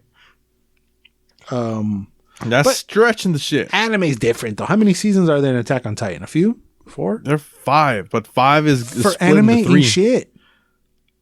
For what? Anime that ain't shit. I don't feel like 5 seasons of an anime is not crazy. Well, I mean, if you compare to One Piece, yeah, it ain't shit. But normally they go 1-2 seasons. That's it. I guess. But we get a little bit more information, and we get to see more of what the hell is going on. I'm trying to find like some sort of synopsis on it, but all it says on the YouTube is it's time. See you on the other side. Stranger Things 4 Volume 1 premieres May 27th on the Netflix. I will say this looks like the most fun season we've seen yet, because actually something is happening. Yeah, I don't even remember what I said from this, but I think I said something along the lines that I hope it fucking ends. Yeah, because the first teaser we saw was them like messing around in a creepy house. Like the house that we saw originally doesn't fit in this trailer that we saw at all. It was like a clip. I don't think it was like a super weird teaser trailer, which we shouldn't do teaser trailers anymore, but I think we're not going to do that anymore. This is a full-length trailer showing the little girl talking to her brother, the asshole brother, and this, and the kids coming and moving on, and they're going to school, and they're kind of still in Hawking, but it doesn't look the same. The feel is different. They're a little grown up, and then we see fucking Hopper in there too, and they're like it just looks like more stuff is going on rather than them just like riding bikes back in the basement and then running by bikes again. Now, one of my favorite takes or scenes from this trailer was that guy doing the power stance, grinding on that guitar while Red Lightning was fucking everything up. It gave me chills. I don't know who that is. We don't know what's going on. Me neither, but I'm so down for that. I'm down. And that edit they made for the music with the Journey song, it gave me chills. This whole trailer gave me chills. Yeah. I don't know. I did not think they could be able to do that. Right. I think again, I'm tired now. Yeah, but again, I think it's because we watched the teaser trailer and we felt something completely different to this, because they keep showing this creepy house in the upside down. No, what is it called? In between? What's it? Not the upside down. The upside down. Is it upside down? Yeah. I thought that was the other one. No. It's the upside down. All right, I'm good. This creepy house in the setting, and it looks like they need Eleven's powers, and she doesn't have it, so she's gonna have to do something to kind of wake up her force. Her force awakens or some shit. They're gonna have to do something, right? She's scavenging to try to figure out how to get her powers back, and then we finally see Hopper in Russia or whatever. Yeah, it's in Russia, killing these fucking 4-legged monster thingies with a spear and fire, and I don't know. It just looks like chaos, but it looks like it looks like fun chaos though. It's purposeful chaos. Like, who's this fucking freak with the thing? There's another 11, or is that a flashback? What's going on? I mean, what's up with the that Lovecraftian dude with the tentacles? I was like, oh, so there is a main bad guy who's sending everybody? Right, because up to this point, we don't know who's the main bad guy, right? It's just like creatures appear and you got to defend yourself from the creatures. What was it? The Demogorgon in the first one, the Demogorgon dogs in the second one, the third one, and the Mind Flayer in the second one. Then it was in the third one, the Meat Mind Flayer, that was just the most fucked up thing I've ever seen on TV. Yeah. But it was so foul, I loved it. And now we got this creepy ass dude with like things coming out of his back, and I can't tell if it's prosthetics or digital. Both. I think it's both. Because you can see like up close of his face, right? You can see his eyes for a split second. It looks like he's wearing a mask, or it's like, who the fuck is that? And he's talking to us. He says like, "You're fucked now," or he says something, right? Mm-hmm. Like, I'm gonna rip up a new one. I was trying to listen to what he says, but he says something like, "Y'all fucked. Y'all done fucked up." Along those words. Or it's time, or you'll screw. He said something. He's threatening little kids, dog. Look, I mean, what type of fucked up asshole you have to be to threaten little kids? I mean, come on. And it says at the end, it says volume 1, May 27th, volume 2, July 1st. So I know a month away. A couple months away.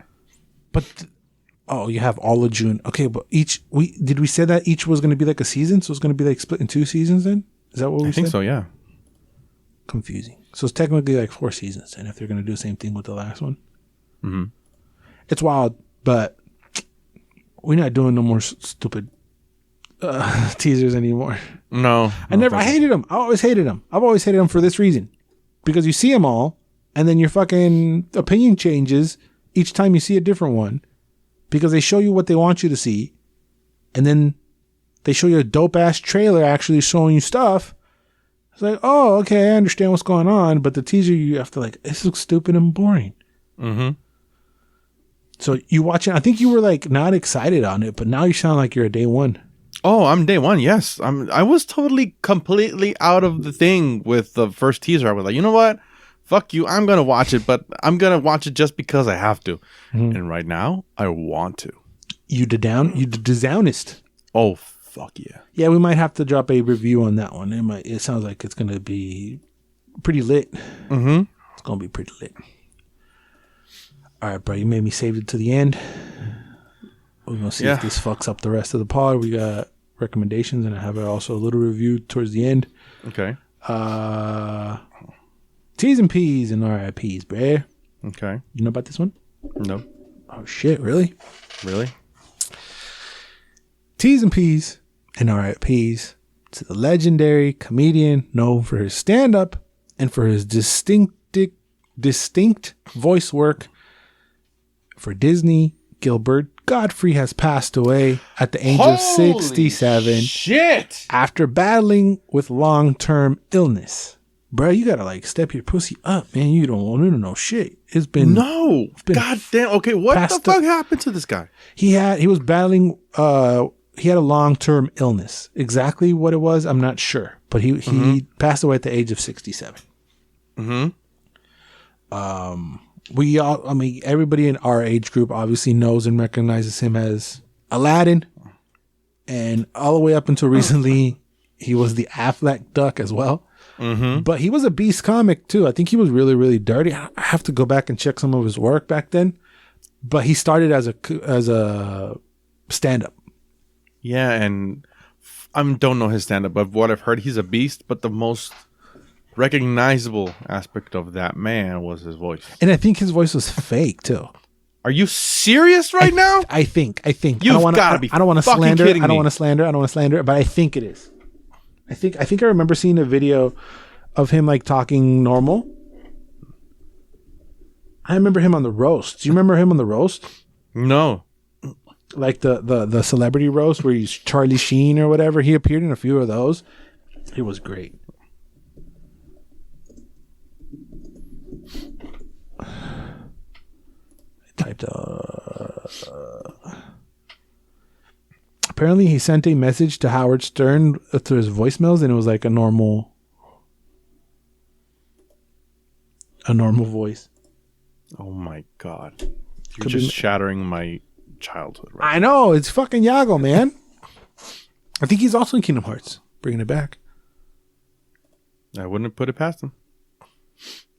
But yeah, this one This one kind of shocked me. Well, how couldn't it? Yeah, I think he had different voices. He was the Affleck guy, man. He was fucking Yago. What was him in Birds? He was always Birds. Mm-hmm. He was the principal from the school in Problem Child. I think the first and the second one. Yeah, I want to see some of his comedy. I mean, I wish some of his comedies were more ready available, like fucking Netflix or something. But yeah, this one shook me a little. I was shocked. But we don't last forever, man. We seem to forget. Yeah. May he rest in peace. Yep. I don't think I like it at the end. Because now there's no way to bring it up back to fucking where we were. If there's let's keep it in the beginning. I'm gonna keep it in the beginning. Yeah, God, now I'm like, I just did fucked up. Fuck, now what? You got any recommendations? See, it doesn't go. No way, no, it doesn't. It doesn't. You got any recommendations? I got 3. Verga. Okay. The first one is a book called The Powers. El Books. Yeah, it's a book called. I have it right here. My we can't my see brother. It, bro. No. Just to see the who wrote it. Her name is Naomi Alderman. It's really interesting. It's about women that after, I can't remember what the period was, but after a war, they wanted to protect people from chemical attacks. So the government started putting something to like shield people, and they put something in the water to shield people from the chemical attacks. Turns out that thing changed the DNA and genes of females, and gave them an extra organ called a skein that allowed them to wield electrical powers. What? It is Storm Dog? Yeah, dude, it's fucking weird. Sick. It's very interesting because the way it's written. Women in power are the most savage people in the world. Whoa. To the point where the most of the book takes place in a European country where there's civil war, like between men and women. Yeah. But the war crimes the women do, there's a part in the book where these women invade a camp, brutally rape the males in detail. There's this one scene where they detail the rape of a dude. It's harrowing. Verga. And some pages after, there's the most stylistically written and tender love scene that is just like a stark contrast. Yeah. And the whole thing, and the whole book is building to what they call a cataclysm. That something happens. And the cataclysm, so the story of the book is 5,000 years before the ending. Oh, okay. So along the book, along the book, there's like audio, quote unquote, clips of this museum exhibit that says, "Oh, before the cataclysm, or after cataclysm." So it's leading up to that event. Yeah, and at the end, it's supposed as 5,000 years after the cataclysm. So you about to spoil? No, I'm not spoiling. Okay. No, that's like it. Most of there's parts of the book that are clearly after the fact, but the whole thing, the whole power dynamic is very interesting. So I do recommend everybody. You actually read this, or you audiobooked it? Both. You did it twice? Yeah. Or at the same time? No, at the same time, but then I just audiobooked it because I really liked it a lot. Dope. So that's the first one. The second one is a movie called The Cursed. That is, it takes a place in the 1800s. Some dude a group of dudes, they wanted to like kick gypsies off their grounds, so they brutally murdered everyone. It's actually pretty fucking cool, dude. Oh, I think this is the one that did we do this on the pod? What? This is like old-timey vampires, right? Or werewolves? No, werewolves, yeah. It's werewolves. I think we did this one on the pod. I think we did. The trailer? I think we did. Yeah, the trailer we did. But there's this brutal scene. Like they're making an example out of a gypsy way. And that's where the werewolf curse originates. Yeah. The take on the werewolf curse is pretty fucking dope. Yeah. It's very different. Yeah. they do not show the werewolf a lot, and when they do, I mean, the CGI is kind of choppy, but it is pretty interesting, and by the end is kind of satisfying. It is not a happy ending, but it is a good ending. Yeah, I think I remember what I said, because I feel like I remember saying that this could either be a piece of shit garbage caca, or it could be kind of dope. No, and I think I'm confident in saying that I know when a movie is piece of shit garbage caca, but I like it. But this is not a piece of shit garbage caca. It's a pretty good movie. But it's basically because it looks kind of student filmy and cheapy a little bit. But at the same time, it's good. It's low budget but good. Yes, exactly. It's low budget but good. The imagery is really, really strong. It is bloody as fuck. Yeah, but they keep it in a tasteful way. It's not boring at all, because it looks like it's not boring. I never thought it was boring. Not for a second. It's like an hour and a half. Oh, okay, we're in and we're out. And the last one, Tu final de la semana, bro. Mi final de la semana is in theaters. Okay, Just came out. Is it yellow? I mean, is it blue? I do not understand the reference. It has to do with your people. Pito. What? I don't know what that is. Monkeys? I don't know. The Norseman. Yeah, it's out? Way. It just came out yesterday. I thought it was the 24th. Way. No, I mean, we're going to wait. Nah. Way. Just recommend it. Don't say shit. I'm going to go see it with Boss next week. So it's out now? Yes, it is. Fuck, I'm going to go see it this week. Way. I told Boss, like, let's go to 26, because I didn't know that it was out. Way. Shit, I'm going to go tomorrow. Wait. I'm going to go tomorrow. Wait. Just brace yourself, because it's over. It's over 2 hours long. Like 2 hours and a half. I'm taking my horns and I'm going to the theater with my axe. Way. I'm gonna do I was planning to do a fucking a review on it. I guess we're doing a review on it, because I think it said it officially comes out the 24th. Way. That's the only thing I can say. Yeah, just say that. Way. Just say that. Way. Just say that. It's out already. When the fuck? Way. And Crimes of Dumbledore's also out. I haven't seen that one, but the Norseman Way. I'm gonna go do that with Bubbles. Fuck. Okay, we're gonna. And by the end, fuck. Okay. Kiss. I'm gonna try to see it maybe Sunday. See if Boss wants to help me or whatever, and then we might even record something Sunday. I'll let you know. See, wait, because we have to unload this stuff. No, we'll bring that back around. But it sounds like it's good, and a good thing you're letting me know, because if you would have said it was a piece of shit, your boy's still watching, not giving a fuck. Dude, I can't believe this dude only has 3 movies. See, that's the opposite of what we talked about usually, where some people have 3 movies and then they get a big budget thing and it's cacaroni. No way. He got The Witch, he got The Lighthouse, and he got The Norseman. See, and you're a big fan of that's the only part that freaks me out. You are a big fan of The Witch. I don't like The Witch. I think it's slow and boring. The Lighthouse is a clusterfuck. Is it like it's trippy? It's uncomfortable, but it's not bad. I think I like the Lighthouse better than The Witch. But is this that? But at the same time, action heavy? No, or is this a whole different thing? Oh, okay.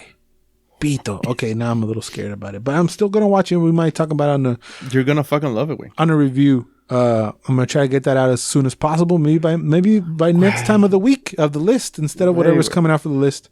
We're gonna do that. Fucking way, no mames. We're gonna do that. We're gonna do that.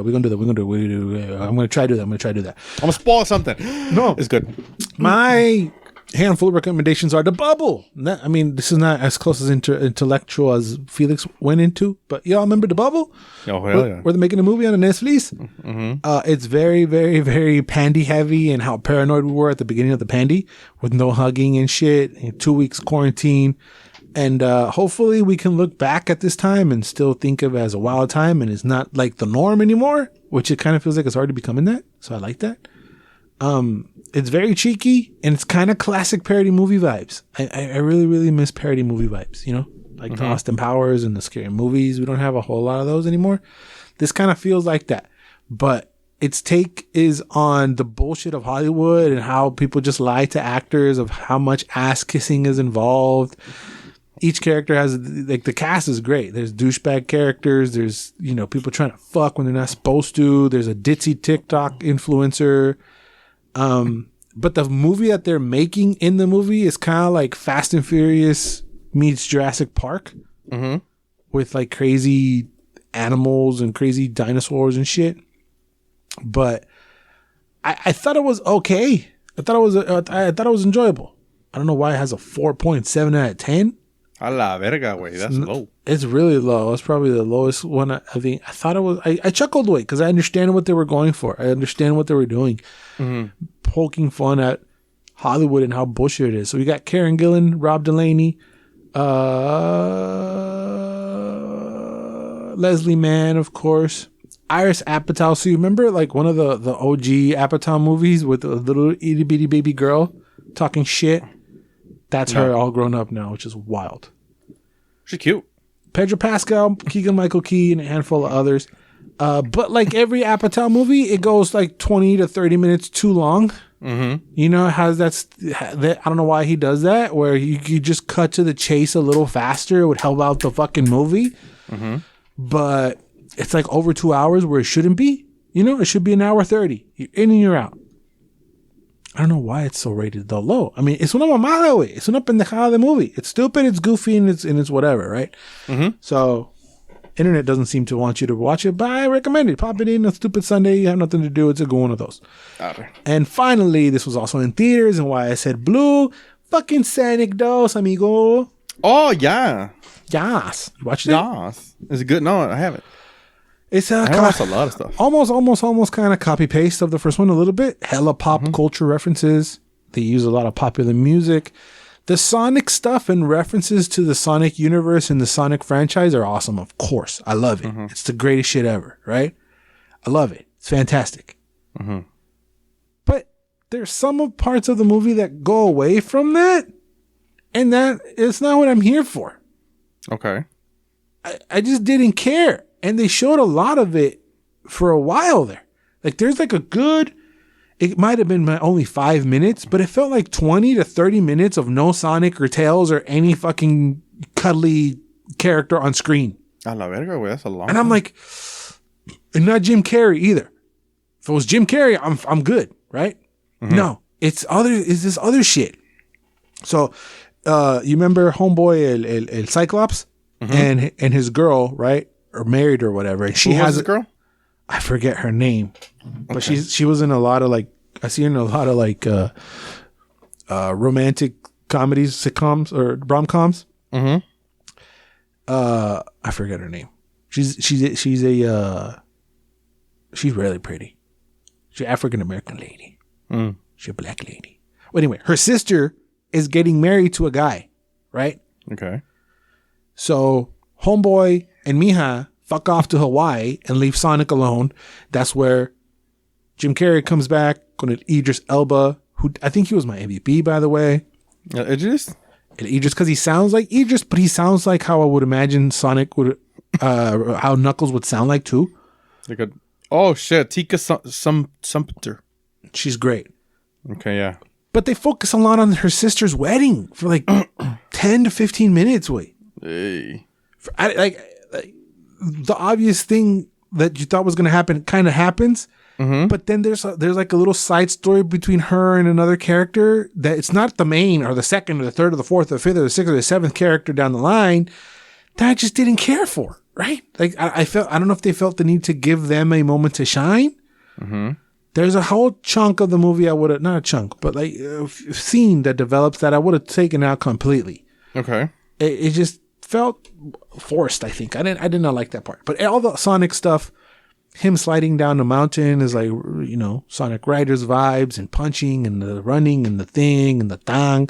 Jim Carrey, they redesigned him a little bit. You know, he turns green and it's cool and the Chaos Crystal and bullshit.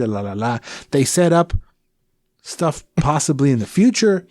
What is curious to me is because, as we now know, Jim Carrey has officially retired from making movies. And I think the studio head said that they will not recast Eggman. So even though the ending is kind of like, what the fuck happened? If they would want to bring him back, I don't know if he would. I think he made a joke saying that the only way he would come back to play Eggman if Chris Nolan directed it. Neta? That's what he said. Just making a joke, like that's something that would never ever happen. But I think Jim Carrey is honestly one of the GOATs, not only for what he represents for Hollywood and what he's done throughout the years, but also how he carried himself. I don't remember any controversy except for like the Tommy Lee stuff, but that's because that's a different issue, right? But I don't remember him like, I think he did have a nasty divorce with somebody, but I don't think he was ever like an asshole to or anything. He just have a very squeaky clean image that he held up for years. And the amount of success that he had in the 90s, he was the biggest person for a stretch there for a good, 10 years, you could say? Yes. From Ace Ventura to The Mask to Dumb and Dumber to blanking on all the other stuff, right? And then he even pivoted and tried to do more like psychological thrillers, right? That 23 movie, I never saw that one, but he tried to do something different. So what's the one you cried at? Is that Jim Carrey, isn't it, right? What? The long fast fucking title, Eternal Sunshine of the Spotless Mind. Oh, Simone, wait, that the one that caused my breakdown. Simone, yeah, wait, that he's one. there, right? He's in there, and he delivers a real dramatic role. He's not being Jim Carrey, you know, like a live action cartoon.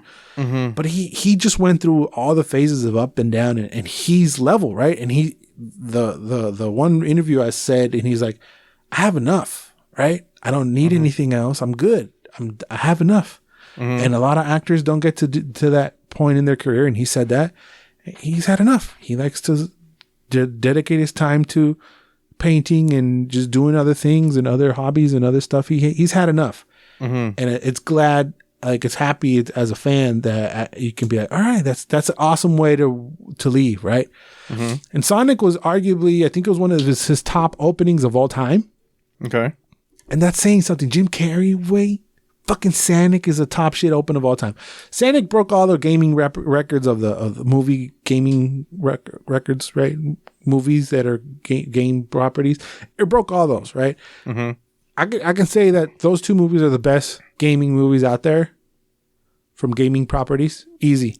Yeah, I can attest. I can even with the first one, because this one's kind of little copy paste of it, but you see where it's going. It's a children's movie, so I'm not docking any points on it. But they do what I hate, which is just grab a bunch of different shit, make a mole out of it, and put it out, right? But it works with Sonic way because there's not a real fucking timeline. Because he's had all these different stories, so it makes sense with Sonic to grab all these games, drop a little Easter egg of this, have you seen the poster for 2? It's almost like a shot-for-shot remake of the poster of the second game, with Eggman peeking out the side of the giant 2 and doing all that stuff. So, for some reason, you need to know. I've said it a million times. I don't like it when they do that, but Sonic makes sense. Mario, this upcoming Mario movie, if you just make a fucking pozole of all the Mario games and put something out, it makes sense because there's only one story, right? Save the thing. Save Peach. Save these creatures. There's not even creatures in any of these movies of the Sonic one, right? That was the main thing. Save the bunnies from the thing because he's being an asshole, right? They never really team up, and it's just, it works somehow. It works. They're great. I do want, and I think I remember saying this from the first review of Sonic, I do want them to kind of move away from Earth now. Yeah, that'd be amazing. Just make the whole thing animated. It's going to cost you $1 trillion, but you're going to make it, right? Especially with what they're introducing into what's coming in, right? What they teased. Doesn't seem like they're going to, but I kind of wish like there's some kind of portal or they use one of their rings and they go back to their world or Tails' world where he was at, right? Make something shit up. I don't want to see no more humans. I'm done with because it's all, Sonic is like, he's a walking blue member berry, and he references and pop culture and music like every 30 seconds. Basically Deadpool kind of, Okay. Deadpool for kids. That's how he talks. Oh, and it's amazing to know that they kept the same actress for Tails because it just feels funny because it feels right way. It fits. It feels right. Wait, Tails' voice is a woman? Yeah. Holy shit. And it's a he. So I thought it was a girl. Even Bubbles called her a girl. But he misgendered. Wait, what the fuck? Oh. Tails is female. But even growing up, we always thought it was a girl. Wait. The character Tails is played by a female. Okay. But the character is a little boy. Oh, okay. Growing up, we thought it was a girl. Oh. Even to this day, Bubble said, I hope she's in it or whatever. Well, shit. I mean, a lot of women voice male parts. Yeah, of course. Tommy Pickles, Bart Simpson. I mean, this is not a... Even in Mexican way, Gohan, that was a woman. Most of the characters we've seen as male, even Goku was voiced by a woman. Yeah, this is not news, but it just fits, right? Mm-hmm. When Tails is speaking, I feel nice and fuzzy because he goes, right? Yeah. And this is my main issue with the fucking Mario movie. I'm not gonna feel that when I see Chris Pratt talking as fucking Mario without the accent, and it's not gonna sound like Mario. It's gonna be fucking annoying. If it doesn't sound like, here we go. Yes, it's gonna be like, oh, slow down, Peach. What's going on? It's just weird. It's just gonna be weird, right? But he says he's been training for it. I don't know. Whatever. That's the part that's going to be missing for that Mario movie if it comes out. Maybe he does a great job. I don't know. We're going to have to wait till whenever it comes out. The end of this year, whenever the fuck. But Sonic DOS is great. It's fantastico. I gave it like an 8. It's good. People were saying it's better than the first one. It's about the same. It's about literally the same. Mm-hmm. They didn't drop off or anything because what happens usually is that you're so excited about seeing this brand new thing that you like.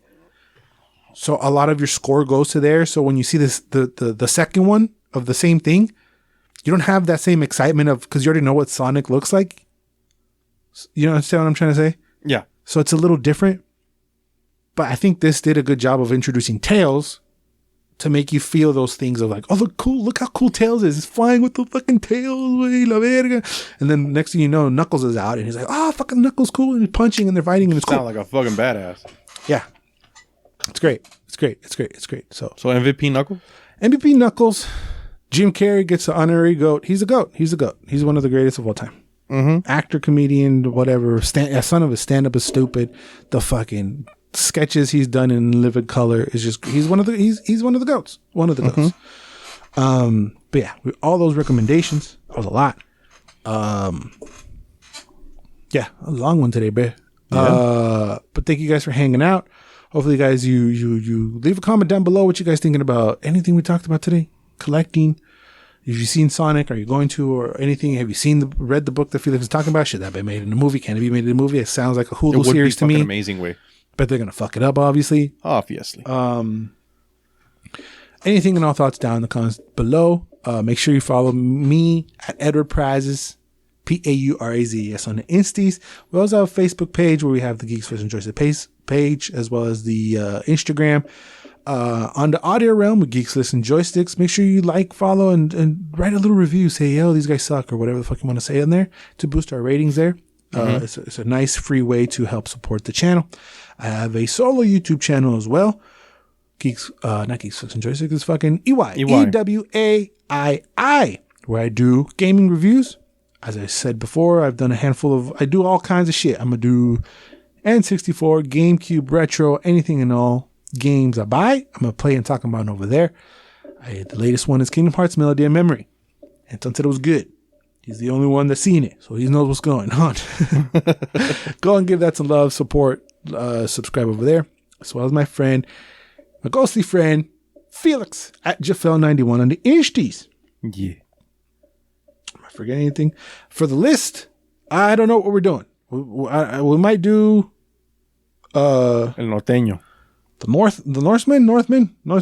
Because Northman. My plan was to do Fantastic Beasts. Then we can do Norseman. I don't know. Just make sure you subscribe to the Geeks for Some Joystick channel. Felix and I are going to do behind the scenes CEO debate or what the fuck we're going to do. Mm-hmm. And you guys are going to figure it out. Last week, I did a solo review for the list 42, the Chadwick Boseman movie, where he plays Jackie Robinson in honor of Jackie Robinson Day and the start of fucking baseball season, all that. Make sure you subscribe here, like, share. All that good shit is free to help out the channel. Talk a lot, yo. Anything you want to say to beautiful people, beat your Felix? About much a bunch, motherfuckers. Always and forever, you do you. Bye-bye. Bye. So anyway, the darkness way. So then the darkness is versus the darkness and the light. So the darkness wants to take over the world all the time, every time. And the light is like, no, we're not going to do this here, right? But then darkness splits into other 13 different darknesses. And then the darknesses take over the world in different ways. Then Those darknesses split out into other darknesses and go out to all the different other worlds. Those other different worlds, that's where you see the fucking Alice in Wonderland, and then the evil bitches get some darknesses, and then you have the